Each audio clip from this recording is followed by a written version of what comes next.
Hello friends, ഞാൻ doctor Rajesh Kumar. വണ്ണം കുറയ്ക്കുന്നതിന് വേണ്ടി ചോറ് ഒരു മാസം പൂർണ്ണമായിട്ട് നിർത്തിക്കഴിഞ്ഞാൽ ശരീരത്തിൽ എന്തെല്ലാം മാറ്റങ്ങൾ സംഭവിക്കും? പ്രത്യേകിച്ച് ഒരു മാറ്റവും സംഭവിക്കില്ല എന്നുള്ളതാണ് വാസ്തവം. കാരണം എന്തെന്ന് പറഞ്ഞാൽ, നമ്മൾ ചോറ് നിർത്തിയിട്ട് പകരം കഴിക്കുക എന്തായിരിക്കും? ചപ്പാത്തി, ഗോതമ്പ് കൊണ്ടുള്ള എന്തെങ്കിലും ആയിരിക്കാം, ഇല്ലെങ്കിൽ നമ്മൾ റാഗി പോലുള്ള എന്തെങ്കിലും മില്ലറ്റ്സ് ആയിരിക്കും കഴിക്കുക. അരിക്കും ഗോതമ്പിനും മില്ലറ്റ്സിനും ഏകദേശം ഗ്ലൈസെമിക് ഇൻഡെക്സ് ഒരുപോലെയാണ്. അതുകൊണ്ട് നമ്മൾ ചോറ് നിർത്തേണ്ട കാര്യമില്ല. പകരം ചോറ് കഴിക്കുന്ന രീതിക്ക് നമ്മൾ മാറ്റം വരുത്തിയാൽ മതി.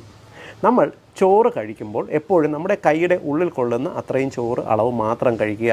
ചോറ് എന്ന് പറയുന്നത് വെള്ളയരിക്ക് പകരം തവിടുള്ള കുത്തരി അല്ലെങ്കിൽ റെഡ് റൈസ് വാങ്ങി ഉപയോഗിക്കാൻ ശ്രമിക്കുക. ചോറ് പ്രോസസ്സ് ചെയ്തുണ്ടാക്കുന്ന ഇഡ്ഡലി, ദോശ, പുട്ട്, ഇടിയപ്പം, അപ്പം പോലുള്ളവ പൂർണ്ണമായിട്ട് നിർത്തി അതിന് പകരം നിങ്ങൾ കടല പുഴുങ്ങിയതോ പയർ പുഴുങ്ങിയതോ അല്ലെങ്കിൽ സാലഡ്സോ അല്ലെങ്കിൽ എഗ്ഗ് വൈറ്റോ തുടങ്ങിയിട്ടുള്ള ഭക്ഷണങ്ങളോ പച്ചക്കറിയോ അല്ലെങ്കിൽ ക്യാബേജ് അല്ലെങ്കിൽ കോളിഫ്ലവറൊക്കെ ഒന്ന് പുഴുങ്ങിയിട്ട് ഇവ കഴിക്കാനായിട്ട് ശ്രമിക്കുക. വണ്ണം കുറയും.